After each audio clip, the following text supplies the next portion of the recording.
दुनिया के सबसे शक्तिशाली व्यक्ति की कहानी जिसे सुनाई है हिलरी क्लिंटन, बिल क्लिंटन की वाइफ ने अपनी हार्ड चॉइस करके एक बुक में, आप सुनकर चकित हो जाएंगे। सेकेंड वर्ल्ड वॉर चल रहा है, रशियन सोल्जर की पोस्टिंग होती है पास वाले गांव में, कई महीने बीत चुके हैं और 7 दिन की छुट्टी पे जब गांव पहुंचता है तो वहां का मंजर देख के चौंक जाता है। चारों ओर बम गिन रहे और चारों ओर लाशें ही लाशें। वहां ट्रक लगाए हुए थे, लाशें भरी जा रही थी कि ताकि सामूहिक दफन किया जा सके। घर के बाहर देखता है कि ट्रक खड़ी है, पूरा घर तहस तहस हो गया, पूरे ट्रक के अंदर लाशें ही लाशें भरी पड़ी है।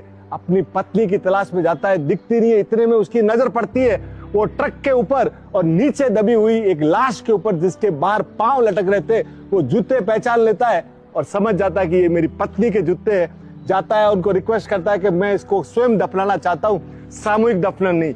और लाश जब खींची जाती है, बाहर लाता है, तब उसको थोड़ा महसूस होता है कि कहीं न कहीं प्राण अटके पड़े हैं और हल्की सी सांस चल रही है। और वो दौड़ता भागता लेके जाता है अपनी पत्नी को डॉक्टर के पास और डॉक्टर भी पूरी मेहनत करके जैसे तैसे उसकी पत्नी को बचा लेता है। और थोड़े दिनों के बाद, कई महीनों के बाद वो औरत प्रेग्नेंट हो जाती है। और अब सुनिए सर, दुनिया का सबसे बड़ी चौंकाने वाली कहानी। और जो बच्चा पैदा होता है उस बच्चे का नाम है sir Vladimir Putin, Russian president. आप सुनिए मेरी बात को, इस आदमी ने आज दुनिया का सबसे शक्तिशाली आदमी है, यानी जिस आदमी के पैदा होने का 1% चांस नहीं था, आज वो पूरी दुनिया को रूल करने वाली महाशक्तियों में एक है।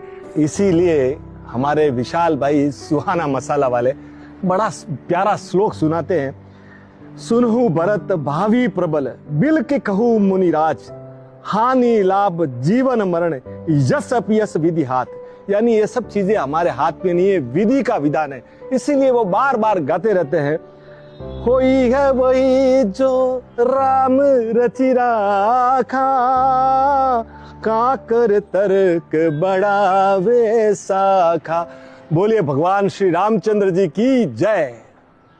आज तक किसी ने भी व्हाट्सएप पे कार्ड नहीं भेजा है हमें, सब घर पे आके देते हैं इज्जत से। वो भी तुमने हमें व्हाट्सएप पे शादी का कार्ड भेज दिया, हमारी कोई इज्जत नहीं है क्या? अरे फूफा नाराज हो रहे हो क्या? मैं खुद आ जाता हूँ तुम्हारे यहाँ कार्ड लेकर। आना पड़ेगा, नहीं तो रिश्तेदारी खत्म समझो। अरे चिरान फूफा के यहाँ जाना पड़ेगा कार्ड लेकर। नाराज हो रहे हैं, मनाना पड़ेगा इनको। अरे एक काम करो, ऑटो कर लो, बड़े भाई और भाभी को भी बुला लो। फूफा नाराज हो रहे हैं, मनाना पड़ेगा इनको। ऑटो रहने दो, कैब बुक कर लो, ताऊ जी और तीनों चाचाओं को भी बुला लो। फूफा नाराज हो रहे हैं भाई, मनाना पड़ेगा इनको। अरे कैब भी छोड़ो यार, मिनी बस बुक कर लो और पूरे खानदान में से 2-2 आदमी साथ ले लो। फूफा नाराज हो रहे हैं भाई, मनाना पड़ेगा इनको। देखो इतने नाराज है, बात भी नहीं कर रहे हैं। मिनी बस छोड़ो, वोल्वो कर लो, पूरा कुनबा साथ लेके चल रहे हैं। फूफा नाराज है भाई, मनाना पड़ेगा इनको। अरे किसी को लाने की जरूरत नहीं है यार, मैं तो मजाक कर रहा था। व्हाट्सएप पे क्या तुम तो कार्ड नहीं भी दोगे, हम तो फिर भी आ जाएंगे। तुम तो अपने ही बच्चे हो, घर वाली बात है, कोई ऐसी बात थोड़ी है। मैं तो मजाक कर रहा था। फूफा सच बताना, नाराज तो नहीं हो ना? अरे नहीं नाराज नहीं है, तुम्हें तो पता है फूफा की आदत होती है मजाक करने की। अच्छा फिर ठीक है।